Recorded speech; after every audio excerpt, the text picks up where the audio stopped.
अगर पाकिस्तान बनाना है इसे, क्या हाथ में कोटोरा देना है, तो आप राहुल गांधी जी को वोट दीजिए। मैं भी तुम्हारे साथ हूं। अगर विकास किया है तो नरेंद्र मोदी जी ने किया है, क्योंकि पहले 60 रुपए की दिहाड़ी थी इनकी सरकार में, आज 500 रुपए की दिहाड़ी है। ये उस चीज को राहुल गांधी जी नहीं बताएंगे संसद के अंदर, कहने लगा आज 500 रुपए की दिहाड़ी मोदी सरकार में। आज मजदूर खुशहाल है, आज किसान खुशहाल है, आज मुसलमान खुशहाल है, आज घर घर रोजगार पहुंचाया जा रहा, आज हाईवे जल लाइट पानी दिया जा रहा। राहुल गांधी जी क्यों नहीं बोल रहे इस चीज पे? मुसलमान खुशहाल है, क्यों नहीं खुशहाल है? पहले उनके पास घर नहीं था, जल नहीं था, अन्न नहीं था, आज सब कुछ सरकार में दिया जा रहा। 2014 के बाद देश के अंदर विकास हुआ। 2014 से पहले 75 साल से हमें सताया गया है, हम सताए लोग हैं। हमें शिक्षा नहीं दी, हमें वकील नहीं बनाया, डॉक्टर नहीं बनाया, जज नहीं बनाया। ये शिक्षा तो नरेंद्र मोदी जी ने दी है। 2014 के बाद हमारे पास शिक्षा आई है, नरेंद्र मोदी जी ने हमारे हाथ में कलम दी है। उससे पहले तो ये सब विपक्ष के लोग सो रहे थे। देश के अंदर इन्होंने देश को लूटने का काम किया है, गरीबों का खून चूसने का काम किया है। इन्होंने सिर्फ भेदभाव किया करा है, हिंदू मुस्लिम को लड़ाया है, देश के अंदर हिंसा के नफरत की बात करी। अगर देश को जोड़ने का काम किया है वो नरेंद्र मोदी जी ने किया है, वो बाबा जी ने किया है। आज इन्हें दहशत है बुलडोजर की, विपक्ष को। देखिए कई रात को बुलडोजर न चल जाए। आज कहना है कि अल्पसंख्यकों के खिलाफ है, आप कह रहे हैं कि विकास हुआ है, कलम दी है। मैं जवाब दूं आपको। पत्रकार साहब ये पूरी ताकत लगा रहे हैं हमें लड़ाने के लिए, लेकिन ये भारत आपसे पूछेंगे, लेकिन ये खुद मुसलमान है, सवाल इसलिए नहीं, ये भारत की जनता जान चुकी है और भारत का मुसलमान भी जान चुका। 2014 से अब तक लेके हमें कौन लोग लड़ा रहे थे, हमारे साथ राजनीति करी जा रही थी, अपनी सत्ता के लिए, अपनी कुर्सी के लिए हमें लड़ाया जा रहा था। आज नरेंद्र मोदी जी ने देश पूरे, कांग्रेस ने तो मुसलमानों के लिए बहुत कुछ किया है। क्या एक सेकंड, क्या किया कांग्रेस ने? क्या किया है? आवास नहीं दिए, घर नहीं दिया, जल नहीं दिया, पानी नहीं दिया, लाइट नहीं दी। मुसलमान भूखा मर रहा था, शिक्षा नहीं थी, डॉक्टर नहीं थे। अगर आज मुसलमान के अंदर जागरूकता है, मुझे जज बनना, मुझे शहीद होना, मुझे बॉर्डर पे जाना, देश के लिए रक्षा करनी, देश के लिए लड़ना और देश के लिए मरना, ये नरेंद्र मोदी जी ने हमारे अंदर सोच पैदा करी है। आज भारत का मुसलमान जाग चुका और उसकी यही सोच है, मैं डॉक्टर इंजीनियर बीटेक करूँ, अच्छी अच्छी पोस्टों पे पहुंचूं। ये जागरूकता नरेंद्र मोदी जी ने दी है। भारत का मुसलमान नरेंद्र मोदी जी के साथ है। विपक्ष अपनी पूरी ताकत लगा ले, ये बंदर की तरह भाग रहा है, कभी पेड़ पे चढ़, कभी पेड़ से उतर, कभी बैंगलोर जा, कभी बिहार जा, कभी बॉम्बे जा। ये सिर्फ बौखला गए, ये अपने आप को बचाने के लिए, क्योंकि इन्होंने 75 साल से इतने घोटाले किए, आज ये घबरा रहे। इनका मिशन एक है, मोदी जी को हटाओ और बाबा जी को हटाओ और हिंदू राज खत्म हो जाएगा। भाई एक बात तो मानोगे ना, मुसलमान होने के नाते कांग्रेस ने आपको तमाम तरह की सुविधाएं दी हैं, मानते हो? ज्यादातर मुसलमान इस बात को मानते हैं। देखिए ओवैसी साहब मानते हैं, जो देश के अंदर हिंसा के नफरत की बात करते हैं ना ओवैसी साहब, जो मुसलमान के ऊपर राजनीति कर रहे हैं, अपना आपको मसीहा बता रहे हैं मुसलमान का। जब कोरोना काल में मुसलमान भूखा मर रहा था, मसीहा नहीं है वो मुसलमानों के, नहीं है, हम नेता ही नहीं मानते उसे, क्योंकि जो कहता है 15 मिनट के लिए प्रशासन हटा लो, जो देश के अंदर हिंसा के नफरत की बात करता है, कहाँ देश को जोड़ने का काम किया है? अगर ओवैसी को देश जोड़ना है तो जय सिया राम बोल ले, क्या आपत्ति है जय सिया राम बोलने में? कोई जय सिया राम बोलना कोई पाप थोड़ा है, कोई गुनाह थोड़ा है। ओवैसी साहब एक बार कहे तो देश एक हो जाएगा, देश के मुसलमानों के अंदर जागरूकता आएगी। लेकिन नरेंद्र मोदी, मुसलमान कहाँ बोलता है जय श्री राम? मैं बोल रहा हूँ, बोला तो है। अब जागरूकता आ गई, 2014 के बाद जागरूकता आई देश के अंदर। नरेंद्र मोदी जी ने सोच पैदा की है कि जय सिया राम बोलना कोई पाप नहीं, कोई गुनाह नहीं है। जय सिया राम एक भगवान का नाम है, ईश्वर का नाम है। उसने में आगे ऐसा इस्लाम में मना है इस तरह से? कहाँ मना है? कहाँ कुरान में लिखा? मुझे आप बताइए, कुरान के अंदर कहीं नहीं लिखा किसी के धर्म को बुराई करना। यही एक मेरा धर्म है, दूसरे के धर्म के लिए लड़ना और दूसरे की रक्षा करना, दूसरे के धर्म की, देश की बात करना, देश के लिए लड़ना मरना, यही मेरा धर्म सिखा रहा है। आज मैं देश के प्रधानमंत्री की बात कर रहा तो मैं मुसलमान नहीं, अरे मैं सच्चा भारतीय मुसलमान हूँ। मैं देश के लिए लड़ूंगा, देश के लिए मरूंगा। आज मैं देश के मुसलमान को जागरूकता करके जाऊंगा, जैसे पीजे अब्दुल कलाम जैसे ने मुसलमान को समझाया, चिल्ला चिल्ला कर समझाया, कहने लगे मुसलमान ने जाग जाओ, तुम शिक्षा को प्राप्त कर लो, तुम भारत की संस्कृति को समझो, तुम जहाँ अलिफ बात आशा पढ़ रहे वहाँ ऐसे नारे शाम भी पढ़ो, तुम्हारे अंदर जागरूकता आएगी। तो मैं ओवैसी साहब से भी कहना चाहता हूँ, इस देश को तोड़ने का काम मत करो ओवैसी साहब, देश को जोड़ने का काम करो। कब तक इन मुसलमानों के साथ तुम राजनीति करोगे? कब तक इन गरीबों के साथ तुम इन्हें सताओगे? इनके साथ कब तक जुल्म किया जाएगा? मैं पूछना चाहता हूँ। मोदी जी इस चीज से निकालना चाह रहे हैं मुसलमान को। पत्रकार साहब कह रहे हैं, विपक्ष की भी तो सुन लो आप। मोदी कर, विपक्ष कह रहे खतरा है बीजेपी से, मोदी से खतरा है। खतरा सिर्फ विपक्ष को है, जो 75 साल से आज तक इतने घोटाले किए, आज उनकी फाइलें जो दबी रखी उन्हें खतरा है कहीं हमारी फाइलें ना खुल जाए।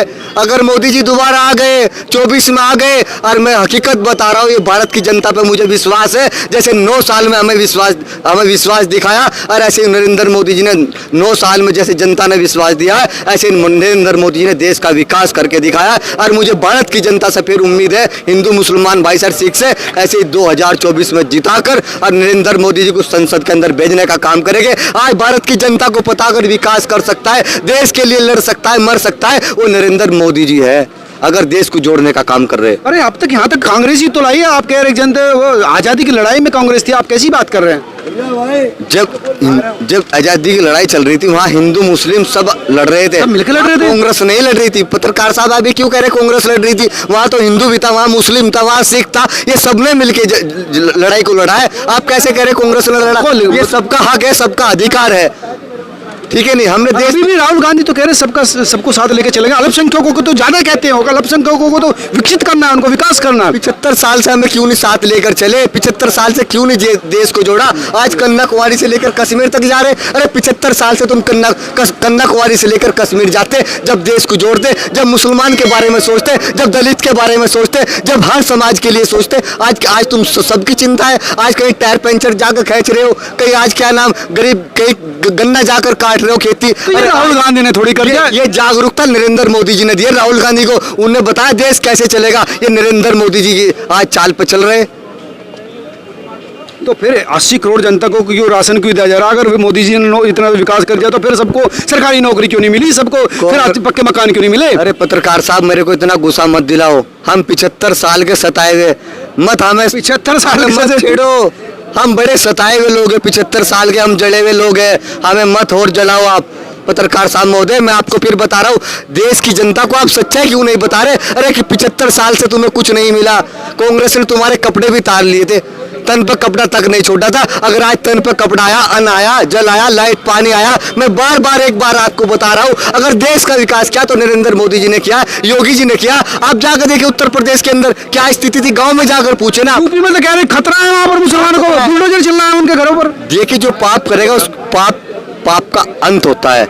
जो पाप करेगा उसको बुलडोजर चलेगा। बाबा जी ने बुलडोजर इसीलिए बनाया है, पाप को खत्म करना है। जो रात दिन वहाँ फिरौती मांगी जाती थी बनियों से, पंजाबियों से, दिन रात क्या नाम मर्डर कर दिए जाते थे। किसान परेशान था क्योंकि एक आदमी पैसे लेकर नहीं चल सकता था, एक आदमी रात को घर से नहीं निकल सकता था, बच्चा स्कूल नहीं जा सकता था, बच्चा कॉलेज नहीं जा सकता था, उसके साथ मारपीट अत्याचार होता था।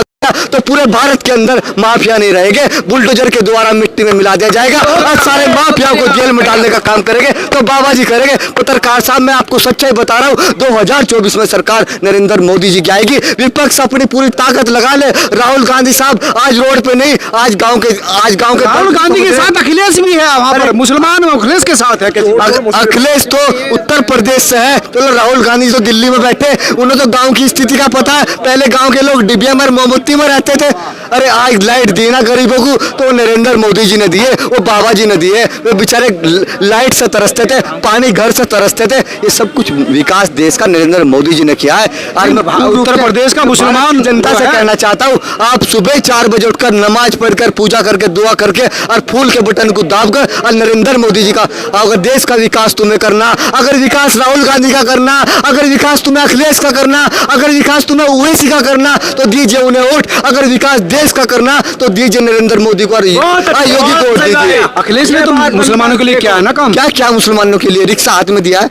अरे शिक्षा देता हूँ उन्हें, रिक्शा हाथ में दिया है, रिक्शा दिया और रिक्शा कौन लाता? कैसी बात कर रहे हैं? वो तो कह रहे हैं कि मुसलमानों को तो हम प्राथमिकता देते हैं। पत्रकार साहब, मैं फिर आपसे बोल रहा हूँ, मेरे को गुस्सा मत दिवा। इन लोगों की बातें नाम भी सुनकर मेरे को गुस्सा आता है क्योंकि इन्हें हमारे हाथ में रिक्शा दिया है। रिक्शा को लाने वाला कौन था भारत के अंदर? अखिलेश जी। उससे पहले भी चलती थी लेने के लिए वोट लेने के लिए हमें रिक्शा दिया जाएगा, वोट लेने के लिए हमें लैपटॉप दिया जाएगा, हमारे हाथ में कलम नहीं दी जाएगी, हमें शिक्षा नहीं दिया उन्होंने। अरे कलम देता ना, लैपटॉप तो बाद में भी ले लेते, शिक्षा देता ना पहले। अब एक अनपढ़ आदमी को लैपटॉप दे दिया, उसके लिए तो लैपटॉप भी ऐसा ही और हुआ ना हुआ बराबर है। अगर अखिलेश जी मुसलमान की तरफ शिक्षा पे ध्यान देते, रोजगार पे ध्यान देते, आज यूपी का मुसलमान की स्थिति ये नहीं होती। और जो अपने आप को अपने मसीहा बता रहे हैदराबाद में बैठे, ये हैदराबाद का मुसलमान नहीं है, ये उत्तर प्रदेश का मुसलमान है। ये तेरे बहकावे में नहीं आएगा। इसको पता वोट कहाँ देना है, वोट बाबा जी को देना है। ओवैसी सिर्फ एक मुसलमान के ऊपर राजनीति कर रहा है, उनकी तरफ देख नहीं रहा। आज मुसलमान गरीबी से मर रहा था, मुसलमान बेरोजगारी से मर रहा था।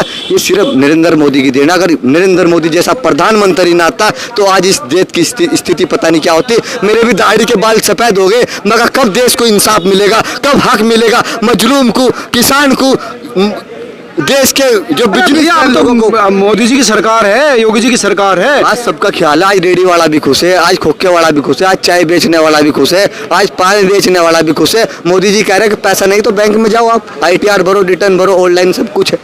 इतनी फैसिलिटी किसने दी, इतनी जागरूकता किसने दी? इन्होंने तो इतनी भी जागरूकता नहीं दी। एक अनपढ़ आदमी बेचारा बैंक से पैसा लेकर बिजनेस कर ले, क्योंकि कभी वो आगे बढ़ जा, ये आगे बढ़ेगा तो ये हम इन पर राज कैसे करेंगे? राहुल गांधी जी की यही तो सोच है। राहुल गांधी की जो सोच है, बाल दिखाओ अपने।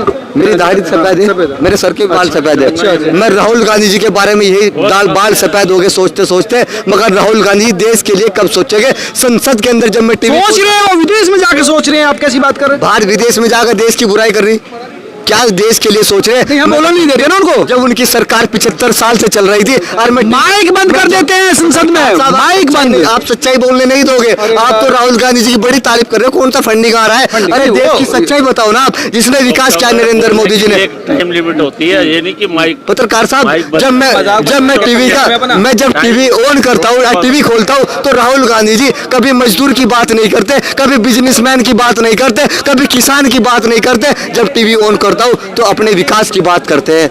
अगर देश के विकास की बात करता है तो नरेंद्र मोदी जी करते हैं। तो पत्रकार साहब, मुझे आप इजाजत दे दिया, देश की जनता को आप सच्चाई बताइए। बहुत महत्वपूर्ण बात कह रहे थे आप, लेकिन राहुल गांधी भी बहुत मेहनत कर रहे हैं। किस चीज के लिए?